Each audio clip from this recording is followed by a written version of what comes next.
പിതാവിൻ്റെയും പുത്രൻ്റെയും പരിശുദ്ധാത്മാവിൻ്റെയും നാമത്തിൽ ആമേൻ. പ്രിയൻ്റെ പ്രാർത്ഥനയിലേക്ക് എല്ലാവർക്കും സ്വാഗതം. ഈ കഴിഞ്ഞ ദിവസം ഒരു കാര്യത്തിനായിട്ട് ബിഷപ്പ് ഹൗസിൽ വന്ന വ്യക്തി എന്നോട് പറയുകയുണ്ടായി, അച്ഛാ, ഞങ്ങൾ ആലപ്പുഴ കൃപാസനത്തിൽ പോയിട്ട് വരികയാണ്. ഞാൻ സാക്ഷ്യം പറയുവാനായിട്ട് പോയതാണ്. ഞാൻ ചോദിക്കാതെ തന്നെയാണ് അദ്ദേഹം ഇതെല്ലാം പറഞ്ഞത്. അദ്ദേഹം തുടർന്നു, അച്ഛാ, ഞാൻ അവിടെ പോയി മാതാവിൻ്റെ മധ്യസ്ഥ തേടി ചോദിച്ച പല കാര്യങ്ങളും ഈശോ എനിക്ക് നൽകിയിട്ടുണ്ട്. ഇപ്പോൾ ഞാൻ ആവശ്യപ്പെട്ട ഒരു കാര്യം എൻ്റെ ഭൂമിയുടെ വിൽപ്പനയാണ്. ഞാൻ പ്രതീക്ഷിച്ച തുകയേക്കാൾ വലിയ തുകയാണ് എനിക്ക് ലഭിച്ചത്. എനിക്കൊത്തിരി സന്തോഷമായി അച്ഛാ. എനിക്ക് വലിയ വിശ്വാസമാണ് ഈശോ നമ്മെ കൈവിടില്ല എന്നത്. യഥാർത്ഥത്തിൽ അദ്ദേഹത്തിൻ്റെ വിശ്വാസം എന്നെ അത്ഭുതപ്പെടുത്തി. എനിക്ക് ഏറ്റവും വലിയ അത്ഭുതമായിട്ട് തോന്നിയത് അദ്ദേഹത്തിൻ്റെ വാക്കുകളാണ്. അച്ഛാ, എനിക്ക് വലിയ വിശ്വാസമാണ് ഈശോ നമ്മെ കൈവിടില്ല എന്നത്.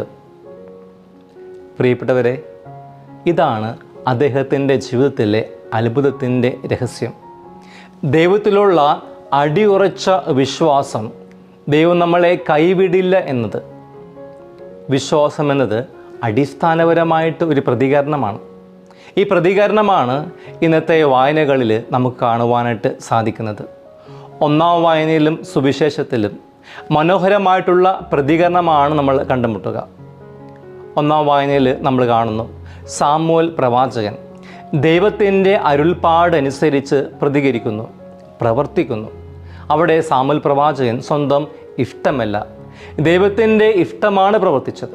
അങ്ങനെയുള്ള ഒരു പ്രതികരണമാണ് സാമുവേൽ പ്രവാചകൻ നടത്തിയത്.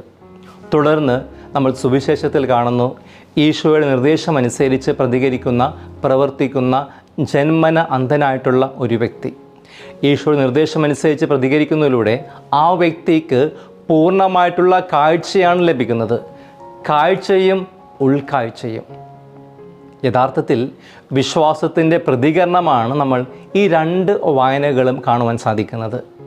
ക്രിസ്തീയ ദൈവശാസ്ത്രമനുസരിച്ച് വിശ്വാസം എന്നത് മനുഷ്യൻ്റെ ഒരു വ്യക്തിപരമായ തീരുമാനമോ ചിന്തയോ മാത്രമല്ല. അത് ദൈവത്തിൻ്റെ വെളിപ്പെടുത്തലിനോടുള്ള മനുഷ്യൻ്റെ പ്രതികരണമാണ്. ദൈവം ആദ്യം മനുഷ്യനോട് സംസാരിക്കുന്നു, അവനെ വിളിക്കുന്നു, തൻ്റെ സ്നേഹവും രക്ഷയും വെളിപ്പെടുത്തുന്നു. അതിന് മനുഷ്യൻ നൽകുന്ന സ്വാതന്ത്ര്യവും ആത്മാർത്ഥമായിട്ടുള്ള മറുപടിയാണ് വിശ്വാസം.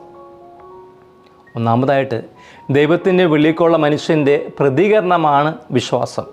ദൈവം ആദ്യം മനുഷ്യനെ അന്വേഷിക്കുന്നു, പിന്നീട് അവനെ വിളിക്കുന്നു.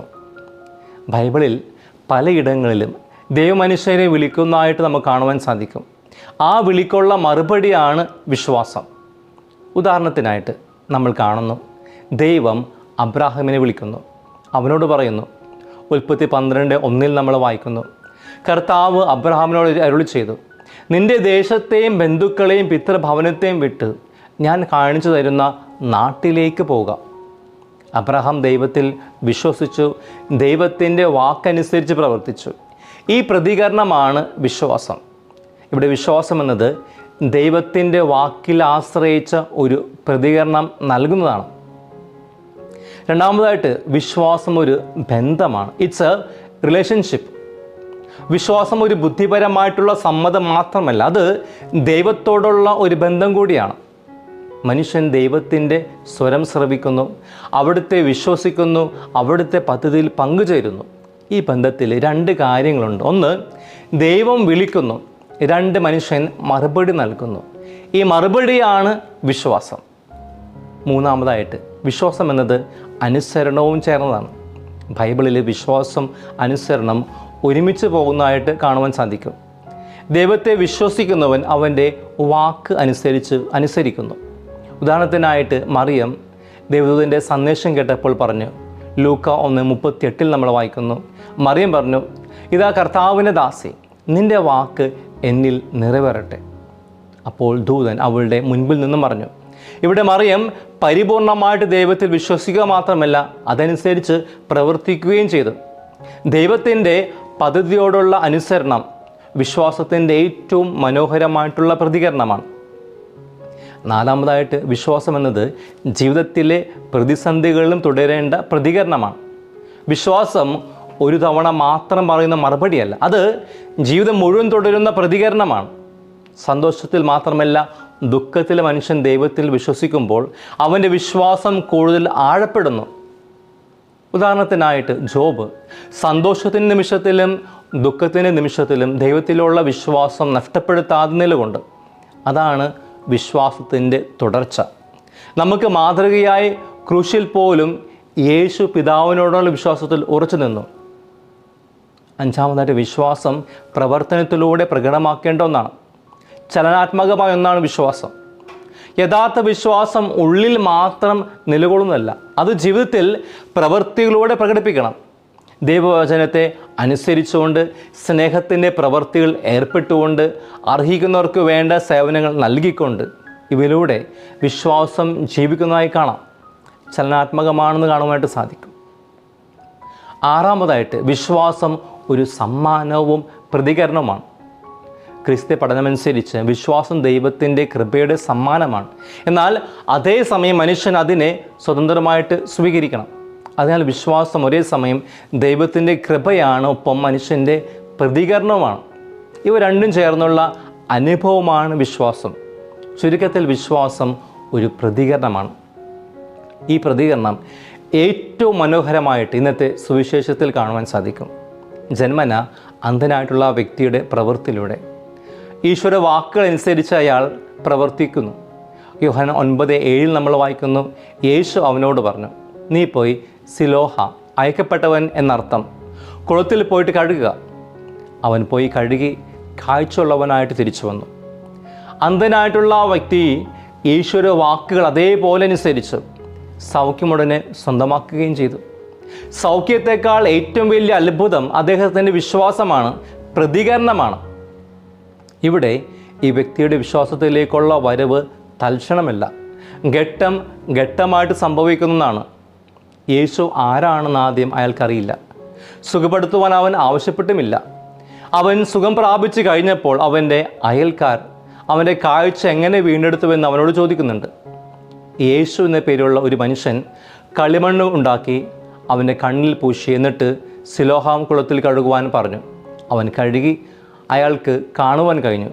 പിന്നീട് ആ മനുഷ്യനെ ഫരിസേയർ ചോദ്യം ചെയ്യുന്നുണ്ട്. ഇവിടെ വിശ്വാസത്തിൻ്റെ ഒരു പുരോഗതി കാണുവാൻ സാധിക്കും, വളർച്ച കാണുവാൻ സാധിക്കും. സമരക്കാരി സ്ത്രീ വിശ്വാസത്തിൽ പുരോഗതി പ്രാപിച്ചതുപോലെ.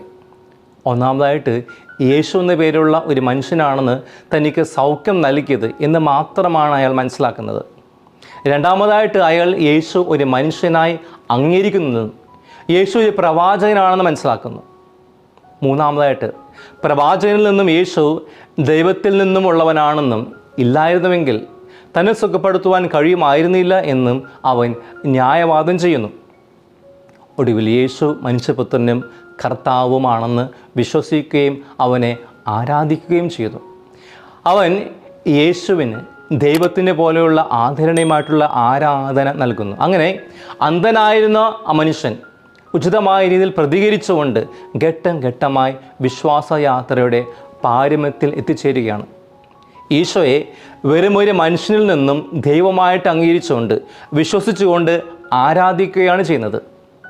വിശ്വാസത്തിൻ്റെ വലിയ ഒരു യാത്ര ഇവിടെ ദർശിക്കുവാൻ സാധിക്കും. അതിനടിസ്ഥാനമായി നിലകൊണ്ടത് അദ്ദേഹത്തിൻ്റെ പ്രതികരണമാണ്. ഈ 4ാമത്തെ ഞായറാഴ്ചയായ ലതാറ ഞായറാഴ്ച, അതായത് സന്തോഷത്തിൻ്റെ ഞായറാഴ്ച, ഒരു ക്ഷണമാണ് നമുക്ക് നൽകുന്നത്. നോമ്പുകാലത്തിൽ 4ാമത്തെ ഞായറാഴ്ചയാണ് സന്തോഷത്തിൻ്റെ ഞായറാഴ്ചയായിട്ട് അറിയപ്പെടുന്നത്, ലതാരി സൺഡേ എന്ന് അറിയപ്പെടുന്നത്. ഈസ്റ്ററിന് 21 ദിവസം മുൻപാണ് ഈ സന്തോഷത്തിൻ്റെ ഞായറാഴ്ച നമ്മൾ കൊണ്ടാടുന്നത്. അതായത് നമ്മൾ ഉത്ഥാനത്തിൻ്റെ മഹോത്സവത്തിലേക്ക് അടുത്തെത്തിയിരിക്കുന്നു എന്നുള്ള ഒരു സൂചനയാണ് ഈ സന്തോഷത്തിൻ്റെ ഞായറാഴ്ച നമുക്ക് നൽകുന്നത്. സന്തോഷത്തിൻ്റെ ഈ ഞായറാഴ്ചയിൽ ദൈവത്തോട് ഉചിതമായ രീതിയിൽ പ്രതികരിക്കുവാൻ സഭ നമ്മളെ ക്ഷണിക്കുകയാണ്. അതിനായിട്ട് 3 മാർഗങ്ങൾ നോമ്പുകാലത്തിൻ്റെ ആരംഭത്തിൽ തന്നെ സഭ നമുക്ക് നൽകുകയുണ്ടായി. പ്രാർത്ഥനയുടെ മാർഗം, ഉപവാസത്തിൻ്റെ മാർഗം, ദാനധർമ്മത്തിൻ്റെ മാർഗം. ഈ 3 മാർഗങ്ങളുടെ ദൈവം ആഗ്രഹിക്കുന്ന പോലെ വിശ്വാസത്തിൽ പ്രതികരിക്കുവാൻ നമുക്ക് സാധിക്കട്ടെ. വിശ്വാസത്തിൽ വളരുവാൻ, വിശ്വാസത്തിൽ ആഴപ്പെടുവാൻ, വിശ്വാസത്തിൽ കൂടുതൽ ശക്തി പ്രാപിക്കുവാൻ. അതിനായിട്ട് ഈശോ ആഗ്രഹിക്കുന്ന ആ സിലോഹയിലേക്ക് പോകുവാൻ നിങ്ങൾ തയ്യാറാണോ? ദൈവം നമ്മളെ എല്ലാവരെയും സഹായിക്കട്ടെ. പിതാവും പുത്രനും പരിശുദ്ധാത്മാവും നിങ്ങളെ അനുഗ്രഹിക്കട്ടെ. ഈശോ മിശിഹായിക്ക് സ്തുതിയായിരിക്കട്ടെ.